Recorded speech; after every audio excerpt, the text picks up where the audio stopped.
September 5. Mother Teresa അൽബിയേനിയയിലെ ഒരു ഇടത്തരം കുടുംബത്തിൽ 3 മക്കളിൽ ഇളയവളായിട്ടാണ് ജനിച്ചത്. അവൾക്ക് മാമോസയിൽ നൽകപ്പെട്ട പേര് ആഗ്നസ് എന്നായിരുന്നു. പിതാവ് നിക്കോളാസ് നിർമ്മാണ പ്രവർത്തന രംഗത്ത് സമൂഹത്തിൽ അറിയപ്പെടുന്ന ഒരു സാങ്കേതിക വിദഗ്ധനായിരുന്നു. അമ്മ റോനാഫ് സാമൂഹ്യ സേവന രംഗത്ത് താൽപര്യമായിട്ടുള്ള ഒരു കുടുംബിനിയുമായിരുന്നു. പിതാവ് ആഗ്നസിന് 7 വയസ്സുള്ളപ്പോൾ നിര്യാതനായി. പിന്നീട് ആഗ്നസ് വളരാനിടവന്നത് അമ്മയുടെയും മൂത്ത 2 സഹോദരങ്ങളുടെയും സംരക്ഷണത്തിലാണ്. പാവങ്ങളോട് വളരെ സ്നേഹാർദ്രമായിട്ടുള്ളൊരു മനസ്സ് ഉണ്ടായിരുന്നതുകൊണ്ട് അന്ന് സാമാന്യം ദാരിദ്ര്യമായിട്ടുള്ള ചുറ്റുപാടുകളിൽ ജീവിച്ചിരുന്ന അയൽവാസികളിൽ പലരെയും വീട്ടിലേക്ക് ക്ഷണിച്ച് ഭക്ഷണം പതിവായിട്ട് കൊടുക്കുന്ന ഒരു ശീലം അമ്മയ്ക്കുണ്ടായിരുന്നു. പലപ്പോഴും ആഗ്നസിന്റെ കൂടെ തന്നെ ഇരുത്തിക്കൊണ്ടാണ് അമ്മ അവരെയും ഊട്ടിയിരുന്നത്.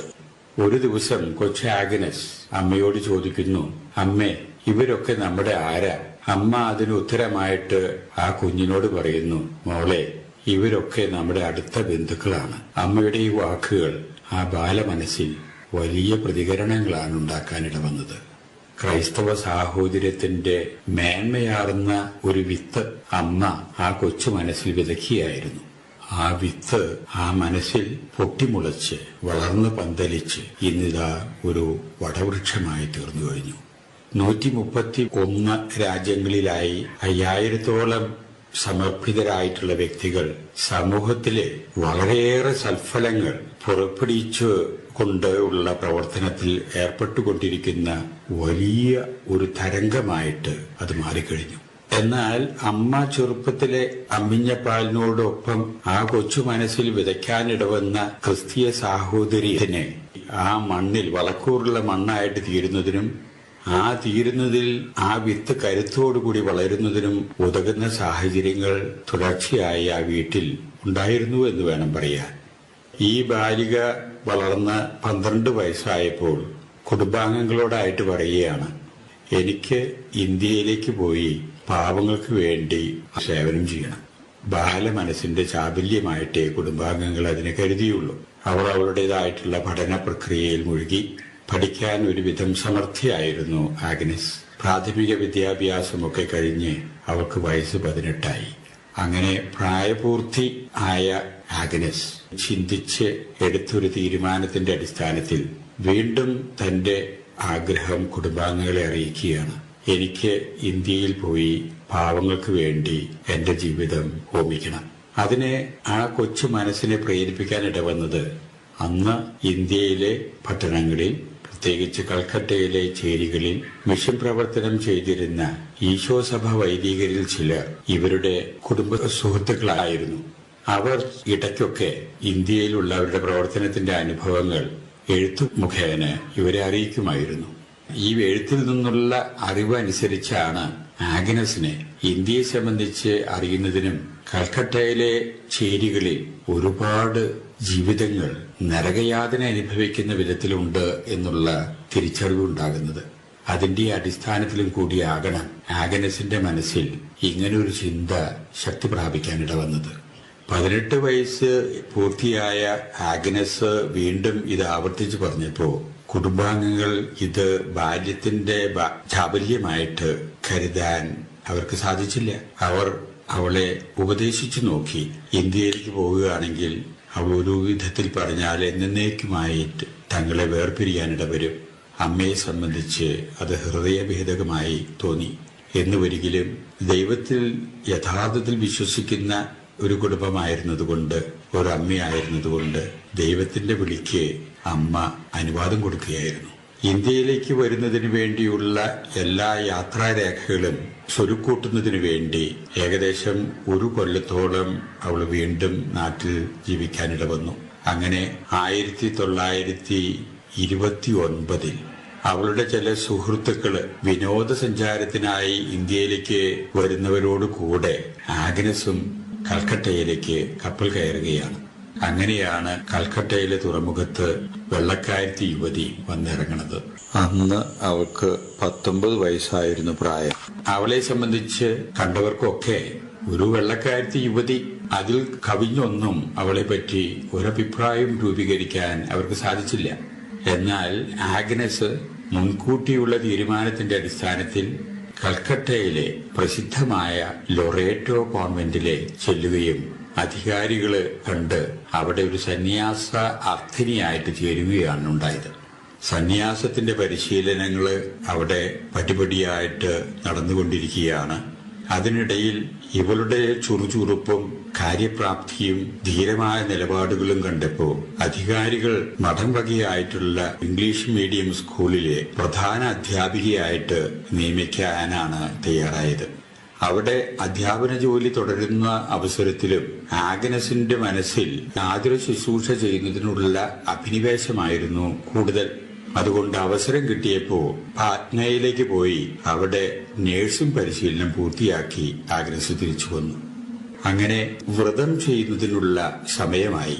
അപ്പോഴാണ് ആഗ്നസ് ആകുന്ന ആ പേര് വഴിമാറിക്കൊടുത്ത് തെരേസ എന്ന നാമം സ്വീകരിക്കാൻ ഇടവന്നത്. പക്ഷേ ഇവിടെ ഒരു പ്രശ്നം പൊങ്ങി വന്നു. ആഗ്നസിന്റെ സീനിയർ ബാച്ചിലുള്ള ഒരു സിസ്റ്റർ കഴിഞ്ഞ കൊല്ലം തെരേസ് എന്ന നാമം സ്വീകരിച്ചിരുന്നതുകൊണ്ട് വീണ്ടും ആ നാമം മറ്റൊരാൾക്ക് കൊടുക്കുന്നത് സമൂഹത്തിൽ ബുദ്ധിമുട്ടുണ്ടാകും എന്നുള്ള ഒരു വസ്തുതയാണ്. എന്നാൽ ആഗ്നസിനെ സംബന്ധിച്ച് ലിസ്വിയിലെ കൊച്ചു ത്രേസ്യ ആദൃശ്യ വനിതയായിട്ട് മനസ്സിൽ നിറഞ്ഞു നിൽക്കുന്നു. അതുകൊണ്ട് ആഗ്നസിന് തെരേസെ എന്നുള്ള ഫ്രഞ്ച് ചൊവ്വയോടുകൂടിയുള്ള ആ പേര് അവൾ സ്വീകരിക്കാൻ ഇടവരുന്നു. എങ്കിലും 2 സിസ്റ്റർമാർക്കും തെരേസ എന്ന പേര് വന്നതുകൊണ്ട് സാമാന്യം അത് പ്രായോഗിക ജീവിതത്തിൽ ചില ബുദ്ധിമുട്ടുണ്ടാക്കിയപ്പോ അതിനൊരു പരിഹാരം എന്ന രീതിയിൽ ബംഗാളി ഭാഷ നന്നായിട്ട് അറിയാവുന്ന തെരേസ അന്നു മുതൽ ബംഗാളി തെരേസ എന്ന രീതിയിൽ അറിയപ്പെടാൻ തുടങ്ങി. ആഗ്നസ് മാറി തെരേസ ആയി, തെരേസ ബംഗാളി തെരേസയായി. അങ്ങനെ ബംഗാളി തെരേസയായ ആ യുവതി ഉള്ളിന്റെ ഉള്ളിൽ അപ്പോഴും പാവങ്ങളോടുള്ള പ്രതിബദ്ധതയും അവരോടുള്ള പ്രത്യേക വാത്സല്യവും മനസ്സിൽ താലോലിച്ചുകൊണ്ട് ഇരുന്നു. അങ്ങനെ ഇരിക്കെയാണ് സന്യാസ പരിശീലനത്തിന്റെ ഭാഗം എന്ന നിലയിൽ തന്നെ വാർഷിക ധ്യാനത്തിനുള്ള അവസരം വന്നു ചേരുന്നത്. ആ കൊല്ലം വാർഷിക ധ്യാനത്തിന് വേണ്ടി അവൾ പോകാനുണ്ടായിരുന്നത് ഡാർജിലിംഗ് പട്ടണത്തിലേക്കായിരുന്നു. അവിടേക്കുള്ള തീവണ്ടിയിൽ അവൾ യാത്ര ചെയ്യുമ്പോൾ തീവണ്ടിയിൽ വെച്ച് ശക്തമായ ഒരു ഉൾവിളി അവൾക്ക് അനുഭവപ്പെടുന്നു. അവൾക്ക് മനസ്സിലാക്കാൻ സാധിച്ചത് യേശുവാണ് തന്നെ വിളിക്കുന്നത് എന്നൊരു ചിന്തയാണ് അവളിൽ ഉണ്ടായത്. ആ ചിന്ത അവളിൽ രൂപപ്പെടുത്താനിടവന്നു. നിന്നിൽ നിന്ന് ഞാൻ പ്രതീക്ഷിക്കുന്നത് കോൺവെന്റിലെ ഉടമസ്ഥതയിലുള്ള ആ സ്കൂളിലെ പ്രവർത്തനം അല്ല. നിന്നിൽ നിന്ന് ഞാൻ പ്രതീക്ഷിക്കുന്നത് തെരുവിന്റെ മക്കളുടെ സംരക്ഷണമാണ്. എനിക്ക് അതിനുവേണ്ടി നിന്നെ ആവശ്യമുണ്ട് എന്ന രീതിയിലുള്ളൊരു ചിന്തയാണ് തെരേസയ്ക്ക് ഉള്ളിൽ അനുഭവപ്പെട്ടത്. ശക്തമായി അനുഭവപ്പെട്ട ആ ചിന്ത അവളെ ജീവിതത്തെ സമൂലം പരിവർത്തനപ്പെടുത്തി എന്ന് തന്നെ പറയാം. അതൊരു വലിയ പ്രചോദനമായി തെരേസയ്ക്ക്. ആ സംഭവം നടന്നത് 1948 സെപ്റ്റംബർ മാസം 10-ാം തീയതിയായിരുന്നു. സെപ്റ്റംബർ മാസം 10-ാം തീയതി ഈ സന്യാസ സമൂഹം ആഗോള വ്യാപകമായിട്ട് പ്രചോദന ദിവസം എന്ന രീതിയിലാണ് ഇന്നും ആചരിച്ചു പോരുന്നത്. സഭാസ്ഥാപകയായ മദർ തെരേസയ്ക്ക് ഉണ്ടായ പ്രചോദനം ഇന്നും അനുസ്മരിച്ചുകൊണ്ട് അതിന്റേതായിട്ടുള്ള ചലനങ്ങൾ അവരുടേതായിട്ടുള്ള ജീവിതത്തിൽ ഏറ്റുവാങ്ങുന്നതിനു വേണ്ടി കൂടിയുള്ള ഒരു അവസരമാക്കിയിട്ട് സെപ്റ്റംബർ മാസം 10-ാം തീയതി ഇന്നും ആചരിച്ചു പോരുന്നു. അവൾ ധ്യാനം കഴിഞ്ഞ് തിരിച്ചു വന്ന് അവളുടെ ഉള്ളിൽ ശക്തി പ്രാപിച്ച ആ ആശയം അധികാരികളുമായിട്ട് പങ്കുവെക്കുന്നു. ആരംഭത്തിൽ വളരെ നിഷേധാത്മകമായിട്ടുള്ള ഒരു നിലപാടാണ് അവരിൽ നിന്നുണ്ടായത് എന്നുവരികിലും തെരേസയുടെ നിശ്ചയദാർഢ്യവും സ്ഥിരോത്സാഹവും കണ്ട് അധികാരികൾ അവൾക്ക് അവളുടേതായിട്ടുള്ള ആഗ്രഹത്തിൽ ദൈവത്തിന്റേതായിട്ടുള്ള ഇടപെടലേ ഉണ്ടാകാം എന്നുള്ള ചിന്തയോടുകൂടെ അവളെ അതിനായിട്ട് അനുവദിക്കുന്നു. അങ്ങനെയാണ് ലൊറേറ്റോ കോൺവെന്റിന്റെ മതിൽക്കെട്ടുകൾ കടന്ന് അവൾ തെരുവിലേക്ക് ഇറങ്ങുന്നത്.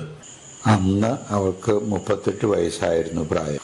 തെരുവിലേക്ക് ഇറങ്ങിയോടുകൂടെ അവളുടെ സന്യാസ വസ്ത്രം അവൾ ഉപേക്ഷിക്കാൻ ഇടവരുന്നു. പകരം അവൾ സ്വീകരിക്കാൻ ഇടവന്നത് കൽക്കട്ടയിലെ തോട്ടികളുടെ യൂണിഫോം വസ്ത്രധാരണമായിരുന്നു. നീലക്കരയുള്ള വെള്ളസാരി, അതായി അവളുടെ ഔദ്യോഗിക വസ്ത്രം. ആ വസ്ത്രവും ഇട്ടുകൊണ്ട് അവൾ തെരുവിന്റെ മക്കളുടെ ഇടയിലേക്ക് ഇറങ്ങാനിടവരുന്നു. അങ്ങനെ അവൾക്ക് വ്യക്തമായിട്ടറിയാം താൻ എന്താണ് ചെയ്യേണ്ടതെന്ന്, എന്താണ് തന്റെ ജീവിതത്തിന്റെ ലക്ഷ്യമെന്ന്. പക്ഷേ ആ ലക്ഷ്യം പ്രാപിക്കുന്നതിന് എങ്ങനെയാണ് പ്രവർത്തിക്കേണ്ടതെന്ന് വ്യക്തമല്ല തെരേസയ്ക്ക്. അതുകൊണ്ട് അവൾ ചിന്തിച്ച് പ്രാർത്ഥിച്ച് ഒരു ദിവസം ഒരു തെരുവിൽ കൂടെ നടന്നുകൊണ്ടിരിക്കുകയാണ്. കന്യാസ്ത്രീ മഠം വിടുന്ന അവസരത്തിൽ അവൾക്ക് സാമ്പത്തികമായിട്ട് അവളുടെ കൈവശമുണ്ടായിരുന്നത് ആകെ 5 രൂപയായിരുന്നു എന്നാണ് മദർ തന്നെ പറയുന്നത്. ആ 5 രൂപയുടെ ഏക സമ്പാദ്യവുമായിട്ടാണ് സുരക്ഷിതത്വം ഒട്ടുമില്ലാത്ത തെരുവിന്റെ മക്കളുടെ ഇടയിലുള്ള ജീവിതത്തിലേക്ക് കടന്നു വന്നതിന്റെ അനുസ്മരണം ആയിരുന്നു ഈ കഴിഞ്ഞ ഓഗസ്റ്റ് 26-ാം തീയതി മദറിന്റെ ജന്മശതാബ്ദി ആഘോഷവേളയിൽ ഔപചാരികമായ രീതിയിൽ ഡൽഹിയിലെ ആനന്ദ് ഭവനിൽ വെച്ച് കൂടിയ പ്രൗഢഗംഭീരമായ സമ്മേളനത്തിൽ വെച്ച് ഇന്ത്യൻ രാഷ്ട്രപതി 5 രൂപയുടെ നാണയം ഇറക്കിയത് എന്ന് നമുക്കറിയാം. അതിനോടനുബന്ധിച്ച് തന്നെ ജനനത്തിന്റെ 100ാം വാർഷികം ആഘോഷിക്കുന്ന അമ്മയെ ബഹുമാനിക്കുന്നതിനു വേണ്ടി അന്ന് തന്നെ 100 രൂപയുടെ മറ്റൊരു നാണയവും പ്രകാശനം ചെയ്ത് അമ്മയെ ആദരിക്കുകയുണ്ടായി എന്നും നാം മനസ്സിലാക്കുന്നു. ആ 5 രൂപയും കൊണ്ട് മഠം വിട്ടിറങ്ങിയ തെരേസ കാലത്ത് തന്നെ തെരുവിൽ കണ്ട വളരെ ദയനീയമായിട്ട് ഭക്ഷണം കഴിക്കാൻ വിശപ്പടക്കാൻ സാധിക്കാത്ത ഒരു യാചകനെ കണ്ടപ്പോൾ 5 രൂപയിൽ നിന്ന് 4 രൂപ ആ യാചകന് കൊടുക്കുകയും ബാക്കി 1 രൂപ മാത്രമേ ആ സമയത്ത് തെരേസയുടെ കൈവശം ഉണ്ടായിരുന്നുള്ളൂ. അങ്ങനെ 1 രൂപയുമായിട്ട് തെരുവിൽ കൂടി നടക്കുന്ന അവസരത്തിലാണ് ആകസ്മികമായിട്ട് എന്ന് തന്നെ പറയാം, ഒരു വൈദികൻ തനിക്ക് അഭിമുഖമായിട്ട് നടന്നു വരുന്നു. ആ വൈദികൻ പാവങ്ങളുടെ ഇടയിൽ പ്രവർത്തിക്കുന്ന ഒരു മിഷണറി വൈദികനായിരുന്നു. തനിക്ക് അല്പം പണം ആവശ്യമുണ്ട് എന്ന രീതിയിൽ എന്തെങ്കിലും തന്നെ സഹായിക്കണം എന്ന് പറഞ്ഞുകൊണ്ട് മദർ തെരേസയോട് ആ വൈദികൻ സംസാരിക്കുന്നു. മദർ തെരേസയ്ക്കാകട്ടെ ആകെ 1 രൂപയേ ഉള്ളൂ കൈവശം. അല്പനേരം ആലോചിച്ചതിനു ശേഷം ആ ഉള്ള രൂപ ആ വൈദികനെ കൊടുക്കുകയും ചെയ്തു. തെരേസ വീണ്ടും ദൈവത്തിൽ ആശ്രയിച്ചുകൊണ്ട് തെരുവിൽ കൂടെ നടക്കുകയാണ്. വൈദികൻ ആ രൂപയും വാങ്ങി സ്വന്തം പ്രവർത്തന സ്ഥലത്തേക്ക് തിരിച്ചുപോയി എന്ന് വരികിലും മറ്റുള്ളവരിൽ നിന്നൊക്കെ കേട്ടുകൊണ്ടായിരിക്കാം, അന്വേഷിച്ചറിഞ്ഞതുകൊണ്ടായിരിക്കാം, വീണ്ടും അന്ന് തന്നെ സന്ധ്യയോടടുത്തപ്പോ തെരുവിൽ കൂടി നടക്കുന്ന തെരേസയെ വീണ്ടും ആ വൈദികൻ കാണാനിട വരുന്നു. അങ്ങനെ കണ്ടപ്പോൾ വൈദികൻ തന്റെ കയ്യിലുണ്ടായിരുന്ന ഒരു കവറ് തെരേസയ്ക്ക് നീട്ടിക്കൊണ്ട് അത് വാങ്ങാൻ വേണ്ടി ആവശ്യപ്പെടുന്നു. വൈദികൻ പറഞ്ഞു, എന്റെ പ്രവർത്തനത്തിന് എന്നെ സഹായിക്കാൻ വേണ്ടി ആരോ കൊടുത്തയച്ച കവറാണിത്, ഇത് സിസ്റ്ററിന് ഞാൻ തരുന്നു. സിസ്റ്റർ അത് വാങ്ങി തുറന്നു നോക്കിയപ്പോൾ അതിൽ 50 രൂപയുണ്ട്. തെരേസയ്ക്ക് അതൊരു വലിയ ദൈവ ആവിഷ്കാരമായിട്ട് തോന്നി. തന്റെ പ്രവർത്തനങ്ങളെ ദൈവം അംഗീകരിച്ചിരിക്കുന്നുവെന്നും ദൈവം തന്റെ പ്രവർത്തനങ്ങളെ അനുഗ്രഹിച്ചിരിക്കുന്നുവെന്നും ഉള്ളൊരു ചിന്തയാണ് അത് തെരേസയിൽ ഉണ്ടാക്കിയത്. 50 മേനി വിളവ് തന്റെ പ്രവർത്തനങ്ങൾക്ക് ദൈവം തന്നിരിക്കുന്നു എന്ന രീതിയിൽ ദൈവത്തിന് നന്ദി പറഞ്ഞുകൊണ്ട് ആ 50 രൂപ തെരേസ തന്റെ മക്കൾക്കായിട്ട് വിനിയോഗിക്കുകയാണ്. ഇതായിരുന്നു തെരേസയെ സംബന്ധിച്ചിടത്തോളം തെരുവിലുള്ള പ്രവർത്തനത്തിന് ആരംഭം കുറിക്കുന്നതിനുള്ള പ്രചോദനമായിട്ട് തീർന്നത്. ദൈവം തന്റെ പ്രവർത്തനത്തെ അംഗീകരിക്കുന്നു എന്നുള്ളതിന് തെളിവായിട്ടാണ് 1 രൂപ ആ വൈദികന് നൽകി തിരിച്ച് ആ വൈദികൻ 50 രൂപ തനിക്ക് നൽകാൻ ഇടവന്നത് ദൈവികമായിട്ടുള്ള ഒരു വെളിപ്പെടുത്തലാണ് എന്ന രീതിയിൽ മദർ തെരേസ ജീവിതത്തിൽ കരുതാനിടവന്നു. പിന്നീട് അങ്ങോട്ട് തെരുവിന്റെ മക്കളുടെ അമ്മയായി തെരേസ. ആ തെരേസ മാലോകരുടെ മുഴുവനും അമ്മയായി. ഇതാ ദൈവത്തിന്റെയും ദൈവജനത്തിന്റെയും വാഴ്ത്തപ്പെട്ട അമ്മയായിട്ട് തീർന്നു ആ തെരേസ. ലോകം മുഴുവനും യഥാർത്ഥത്തിൽ ഈ തെരേസയെ അംഗീകരിക്കുകയും തെരേസയോട് ആദരവും ബഹുമാനവുമാണ് കാണിക്കുന്നത് എന്നുള്ളത് വസ്തുതയാണ്. അതിന്റെ അടിസ്ഥാനത്തിൽ എന്ന് വേണമെങ്കിൽ വിചാരിക്കാം, 60ഓളം ദേശീയവും അന്തർദേശീയവുമായിട്ടുള്ള പുരസ്കാരങ്ങൾ ഈ അമ്മയെ തേടിയെത്തുകയുണ്ടായി. അതിൽ നിർണായകമായിട്ടുള്ള ഒരു പുരസ്കാരമാണ് ഏവരാലും പ്രകീർത്തിക്കപ്പെടുന്ന സമാധാനത്തിന് വേണ്ടിയുള്ള നോബൽ സമ്മാനം. 1979 നോബൽ സമ്മാനം ഈ അമ്മയെ തേടിയെത്തുന്നത്. അടുത്ത കൊല്ലം 1980 ഭാരതം അതിന്റെ ഏറ്റവും പരമോന്നത പുരസ്കാരമായിട്ടുള്ള ഭാരതരത്നം എന്ന ബഹുമതി ഈ അമ്മയ്ക്ക് നൽകിക്കൊണ്ട് ഈ അമ്മയെ ആദരിക്കുകയാണ് ചെയ്യുന്നത്.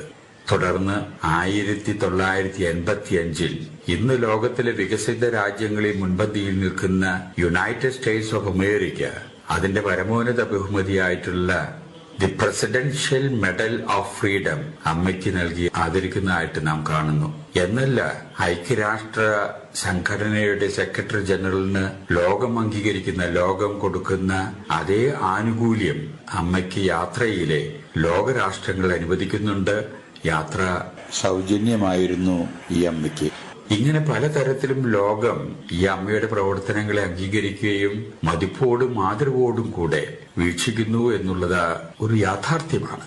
എന്നാൽ ലോകത്തിന്റെ അംഗീകാരം മാത്രമല്ല, ദൈവത്തിന്റെ അംഗീകാരവും കൂടെ അതിനോട് ചേർന്നിരിക്കുന്നു എന്ന് കാണിക്കുന്നതിന് വേണ്ടി കൂടെ ആകെയില്ലേ 2003 ഈ അമ്മ വാഴ്ത്തപ്പെട്ടവളായിട്ട് പ്രഖ്യാപിതമാകുന്നത്. ഇത്രയും ചുരുങ്ങിയ കാലം കൊണ്ട് വാഴ്ത്തപ്പെട്ടവരുടെ ഗണത്തിലേക്ക് കത്തോലിക്കാ സഭ ഒരു വ്യക്തിയെ ഉയർത്തുന്നത് അത്യപൂർവമായിട്ടുള്ളൊരു സംഭവമാണ്. ദൈവത്തിന്റെയും ദൈവജനത്തിന്റെയും അംഗീകാരം ആ അമ്മയ്ക്കുണ്ട് എന്നുള്ളതിന് ഉത്തമ തെളിവാണ്. ഇത്രത്തോളം ആകുമ്പോൾ നമ്മൾ വിചാരിക്കും, ഈ അമ്മയെ യഥാർത്ഥത്തിൽ പൊൻതാലത്തിൽ വഹിച്ചുകൊണ്ട് ദൈവവും മനുഷ്യനും ഇങ്ങനെ എഴുന്നള്ളിച്ച് നടക്കുന്നതായിട്ട് തോന്നും. സത്യത്തിൽ പറഞ്ഞാൽ അങ്ങനെയല്ല ജീവിതത്തിലുണ്ടായത്. ഈ അമ്മയെ ദൈവം പരീക്ഷിക്കുകയായിരുന്നു. ഇരുണ്ട രാത്രികളുടെ നീണ്ട യാമങ്ങൾ നൽകിക്കൊണ്ട് ഈ അമ്മയെ പരീക്ഷിച്ച് അഗ്നിശുദ്ധി വരുത്താൻ ദൈവം തിരുമനസ്സായി എന്നാണ് ജീവചരിത്രത്തിൽ നിന്ന് നാം മനസ്സിലാക്കുന്നത്. അമ്മയ്ക്ക് ദൈവത്തിൽ ആശ്രയബോധമുണ്ട് എന്ന് ഒരിക്കലും യഥാർത്ഥത്തിൽ താൻ ചെയ്യുന്നത് ദൈവഹിതമാണോ അല്ലയോ എന്നുള്ള സംശയം അമ്മയെ പിടിപെട്ടിരുന്നു. ആ സംശയത്തിന്റെ ആഴത്തിൽപ്പെട്ട് അമ്മ ഒരുപാട് വിഷമിക്കാനിട വന്നിട്ടുണ്ട്. ദൈവത്തിൻ്റെതായിട്ടുള്ള പരിപാലന യഥാർത്ഥത്തിൽ ജീവിതത്തിൽ അനുഭവിക്കാൻ സാധിക്കാത്ത ഒരു തരം അന്ധകാര രാത്രികൾ കഴിക്കാനിട വന്നിട്ടുണ്ട് എന്നുള്ളതാണ് ചരിത്ര വസ്തുത. ആ ജീവിതത്തിൽ യഥാർത്ഥത്തിൽ ഒരുപാട് എതിർപ്പുകളും അത്ര കണ്ട് തന്നെ മതിപ്പുകളും സഹായങ്ങളും പിടിച്ചു പറ്റാൻ ഇടവന്ന ആ ജീവിതം ഒരു ധന്യമായിട്ടുള്ള ജീവിതമായിരുന്നു. ദൈവം നൽകിയ ആ ജീവിതം ജീവിച്ചു തന്നെ സമൃദ്ധമായ സൽഫലങ്ങൾ പുറപ്പെടുവിക്കാൻ ആ അമ്മയ്ക്ക് സാധിച്ചു എന്നുള്ളതാണ് വസ്തുത. അങ്ങനെ 1997 സെപ്റ്റംബർ മാസം 5-ാം തീയതി ആ അമ്മ ശതകോടി ജനഹൃദയങ്ങളിൽ മധുരിക്കുന്ന ഓർമ്മയായിട്ട് നമ്മിൽ നിന്ന് വിട്ടുപോയി, മരണമടഞ്ഞു. നമുക്കും ലഭിച്ചിട്ടുണ്ട് ഒരു ജീവിതം ജീവിക്കാൻ. നമ്മുടെ ജീവിതത്തിലും സൽഫലങ്ങൾ പുറപ്പെടുവിക്കാൻ ഇടവരണം. സൽഫലങ്ങൾ പുറപ്പെടുവിക്കാൻ ഇടവരണം എന്ന് വരികിൽ ഈ അമ്മയെപ്പോലെ നാമും അധ്വാനിക്കാൻ തയ്യാറാകണം. നമുക്ക് വെളിപ്പെടുത്തി തന്നിരിക്കുന്ന പാതയിൽ കൂടെ അധ്വാനത്തിന്റെയും ആത്മാർത്ഥതയുടെയും പ്രതിബദ്ധതയുടെയും പാതയിൽ കൂടി ചരിക്കാൻ നാമും ഇടവരണം. അങ്ങനെ നമ്മുടേതായിട്ടുള്ള അധ്വാനം കൊണ്ട് മാത്രം സൽഫലങ്ങൾ പുറപ്പെടുവിക്കാൻ സാധിക്കാതെ വരുന്ന അവസരത്തില് ദൈവത്തിന്റെ കൃപയും നമുക്ക് ആവശ്യമുണ്ട് എന്ന ബോധ്യത്തിൽ നമ്മൾ വളരണം. ഇന്ന് സൽഫലങ്ങൾ പുറപ്പെടുവിച്ചുകൊണ്ട് ലോകമെമ്പാടും അതിന്റെ സൽഫലങ്ങൾ കൊയ്തുകൊണ്ടിരിക്കുന്ന, കൊയ്യത്തക്ക വിധത്തിലുള്ള പ്രവർത്തനങ്ങൾ കാഴ്ചവെക്കാൻ ഇടവന്ന ഈ അമ്മയുടെ തിരുനാൾ ആഘോഷിക്കുന്ന ഇന്നേ ദിവസം ഈ അമ്മയോട് തന്നെ നമുക്ക് ആ കൃപയ്ക്ക് വേണ്ടി നമുക്ക് യാചിക്കാം. എന്റെ ജീവിതവും സൽഫലങ്ങൾ പുറപ്പെടുവിക്കാൻ ഇടവരുന്ന ധന്യമായിട്ടുള്ളൊരു ജീവിതമാകാൻ അമ്മേ എന്നെ സഹായിക്കണേ എന്നുള്ള പ്രാർത്ഥനയോടുകൂടെ എല്ലാവർക്കും തിരുനാളിന്റെ മംഗളങ്ങൾ ആത്മാർത്ഥതയോടുകൂടെ ഞാൻ നേരുന്നു.